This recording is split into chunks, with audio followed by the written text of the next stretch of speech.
Hello everyone, yes, smash a like, comment and subscribe for more daily videos with me, MrSneakyy, the one and only, and we're here today.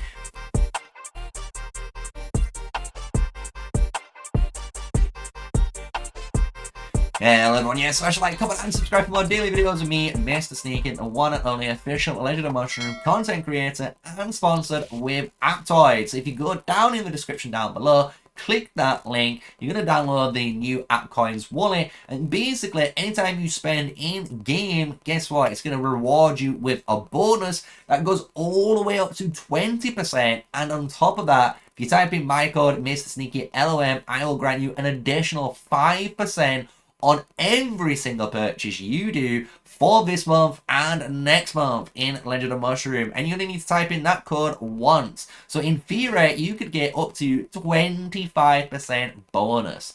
So with all that said, let's get into today's video, right? And we're going to be talking about Arrow God's PvP-ness, because last video, a lot of you guys, especially new players, really appreciated it, and you understood the whole point of the video, right? Where you've started a new account, you're hitting that end game of hitting level 120 and starting to try to refine your account, right? A lot of players obviously didn't like the use of end game there, because their take on end game is someone that's probably played this game for at least 4, 5, maybe 6 months down the line, and they're easily hitting the 35, 40, 50 mil plus categories of power, right? Which is fair enough. That is fair enough. However, that wasn't that style of video.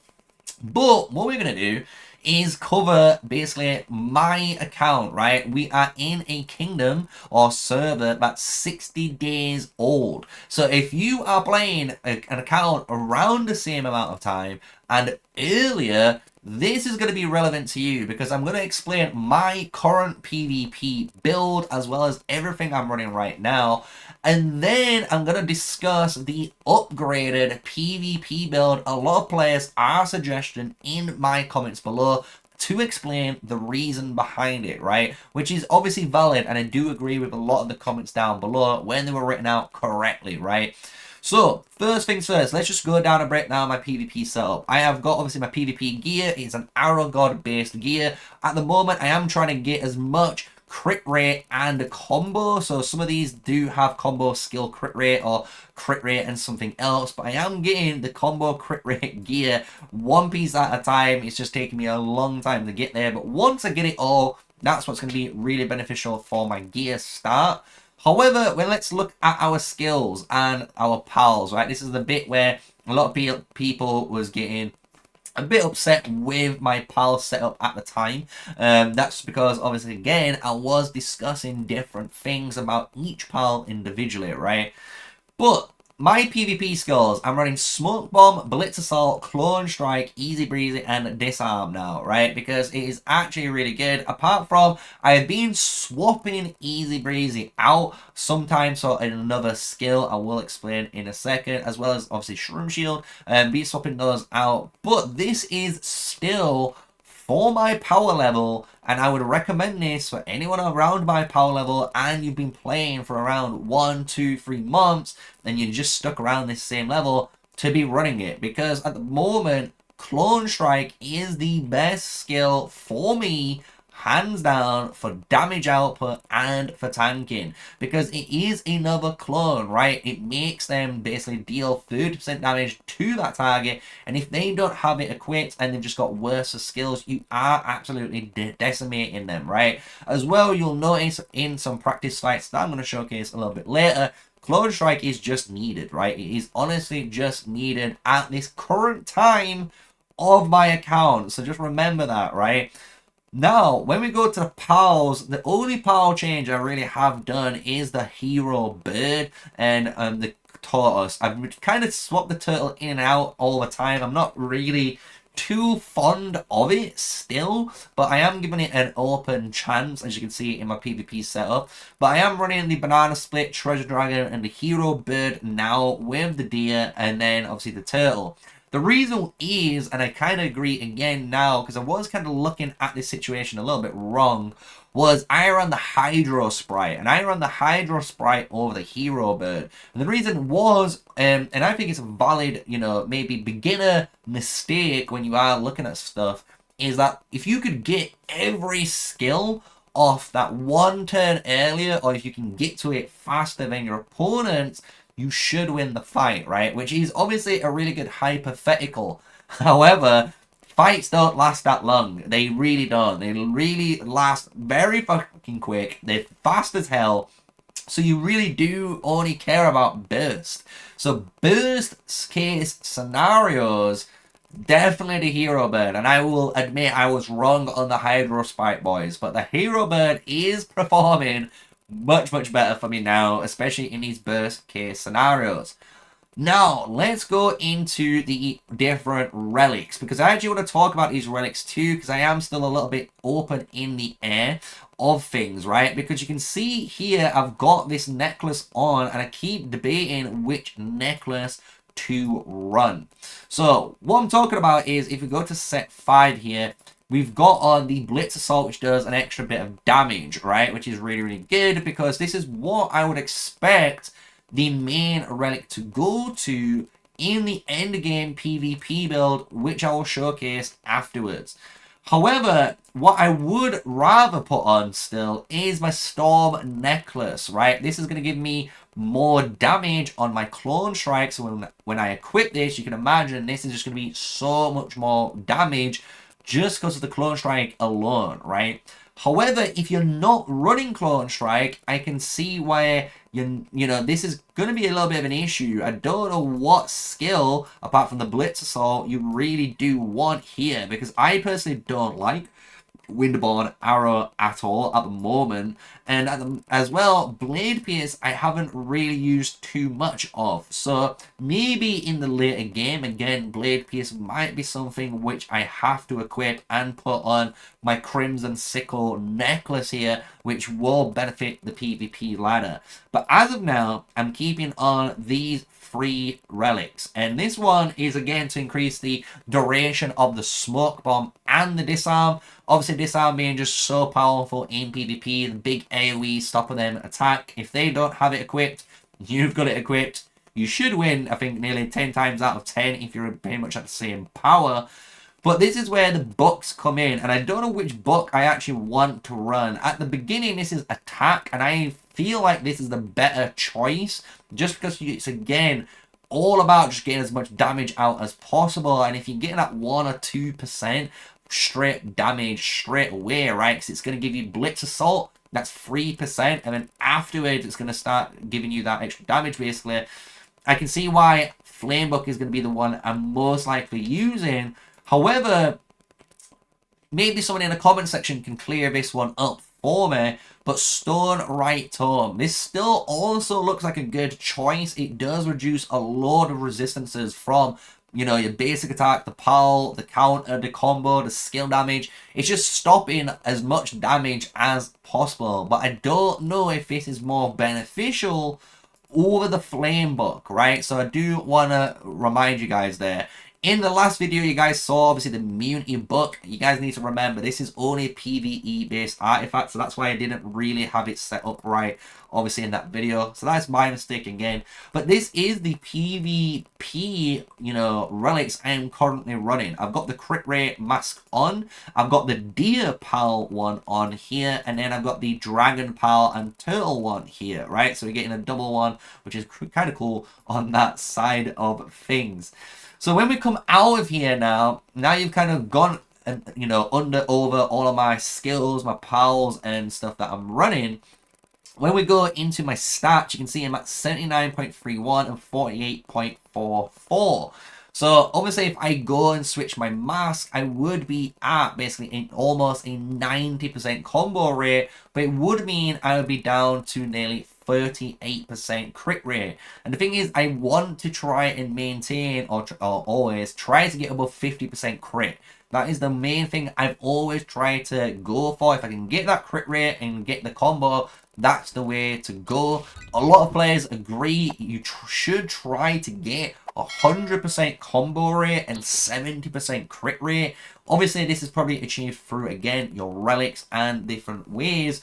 But that is obviously my current main stats for you guys. If you look down, my combo multiplier is at 9,259%. So this is probably going to hopefully get increased the more levels I go up and obviously change things about. And then to finally finish things off, my prayer statue does need working on. So that's kind of what I'm saving up all of my, you know, prayer food now for the next prayer statue event. And what I'm going to do is try and go for the full combo. You guys wanted a full combo. This is like a cheaper version of it since just, you know, hitting the prior level. But what I have been working on prior to this still, because I did get some PMs saying, look, if you can get some crit damage still in your statue, it is definitely worth it. Where to get in 4 combos with 1 crit damage is very good for your account still if you're able to do this. So I am going to get one of those just to showcase, you know, I have that there. So this is what this one's going to be working on. Global combo damage with the 1 crit. So these 2 are going to be global combo damage 2. And then we're going to try that out as well as an experiment compared to the full combo. But once I've obviously got this combo and crit 1 all at triple S, I can then work towards having this all global combo being triple S across the board too. So that's my aim. Those are my current prayer statues too. And what we're going to do now is talk about the PvP skills, because we've gone through all of my account. Hopefully I've given you guys a nice showcase of it, and what we'll do just to, you know, do a quick little PvP challenge here. We've got Holy Shiitake here, 30 million power, same as me basically. We're just going to fight each other. You're going to see the benefits of this brand new setup. You can see I'm doing some absolute insane damage, and he's not even getting through the clone, right? And that is obviously because of the reduction of his attack, which I think is a very powerful one. However, there is another skill tree you can use, right? And this is the new one that I'm going to put up. So this is the second PvP skills that I saw a load of players recommending. And the thing is with this whole PvP skill, easy breezy could be changed for take it slow, right? Both of these different skills can be interchanged depending if you're going against, you know, in a cross server showdown, more, you know, warriors go for the easy breezy like I've got. If you're going against more obviously arrow god players, you do obviously just want to put take it slow down, reduce their attack speed by a massive amount. It's a nice little bit of kit in order to do so. But you'll notice in this kit, there's no clone strike, and what someone else suggested, especially when you get to the end game. So this is basically someone who's played this game possibly over 6 months, I'm gonna assume, or longer. You're definitely going to be wanting to use 100 slashes, and I actually agree. I can see why this is a very, very powerful increase. It's an actual buff, right? A lot of people might think this might be something to do with, you know, your tank players, because they're getting that basic attack damage resistance, which is really obviously a nice little bit of reduction. But the real power of this is the 0.5% attack bonus based on current HP. So this is actually an insane amount of attack-based steroid.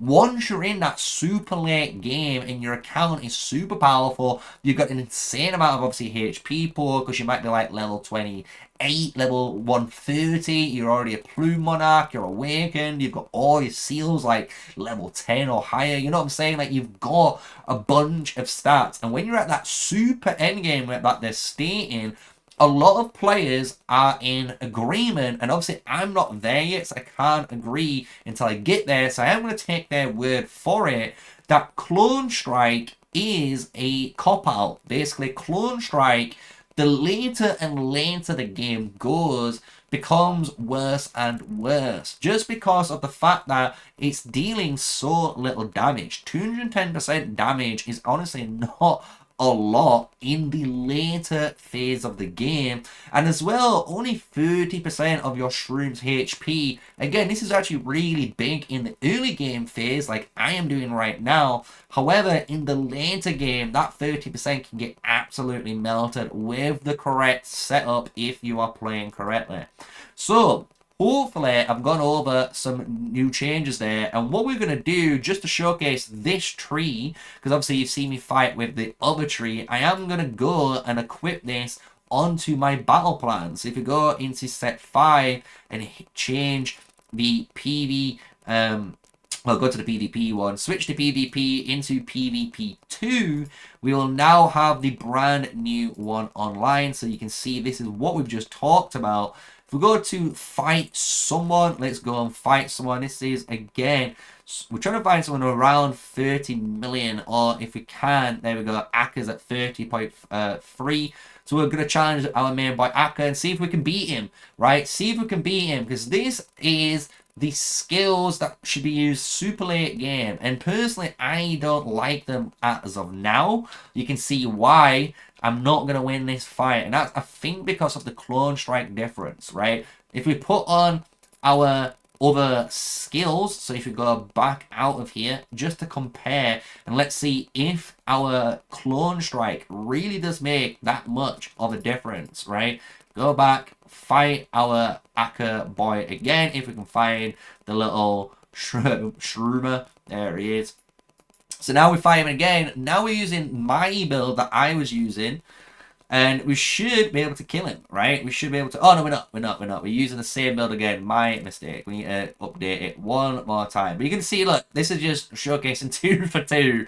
I ain't winning, guys. I ain't winning this fight with the end game build that's been suggested by many of you. Obviously, that's fine. I'm happy to see you guys do that. But let's go PvP and then switch to PvP. There we go. So now we've done it right. So we've got the right skills on with the clone strike now. Fight Akka one final time to finish off this video and obviously update the PvP side of things. So we've got Akka here one last time. Gonna attack him. We've got clone strike on now. Over the 100 slashes. And look at the difference, guys. I've already almost killed his clone strike, and now we're fighting, and it's a lot more even. Look how much more even this fight is. Even though it looks like I'm still going to lose, potentially, it is so much more even. I've gone down to at least, you know, the last 10% of his HP there, right? So that is what we've got so far on the showcase. That's what we're going to be running in the PvP ladder. I hope you guys have enjoyed a more updated video on PvP, just to go over some nice summary of things again one last time.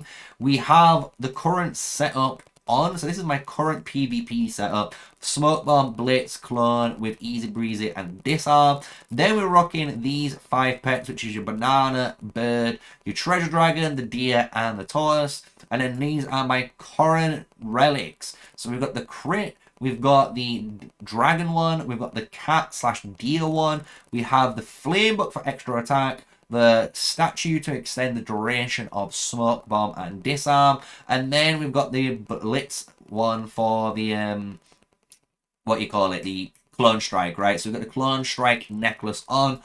Full combo is activated right now, if you are wondering, for my actual prayer. So this is the one that we've got equipped. And then as well, we still have the pyre mount equipped. So that's all of that side of things. And these are my current stats, just so you can just, again, see those. So I'd like to hear your thoughts now, right? This has been an updated version of that last PvP guide. Obviously, when we get later and later in the game, and hopefully get some more pieces of like mount gear, artifact gear, back piece, wings, you know, all that malarkey, we can get more stronger and stronger, and we hit that end game threshold, we can hopefully see what everyone has been suggesting.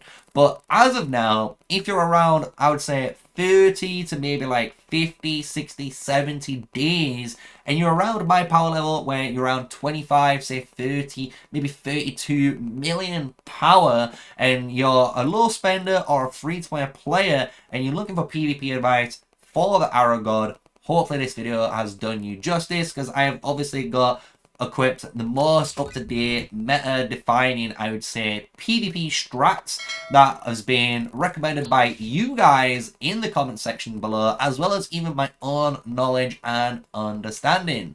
So until the next video, guys, I hope you've enjoyed it. Smash like, comment, and subscribe. Join the Sneakyy family, and if you are using Aptoide, type in MrSneakyy LOM, help me out. And until the next video, stay safe, stay sneaky, peace out.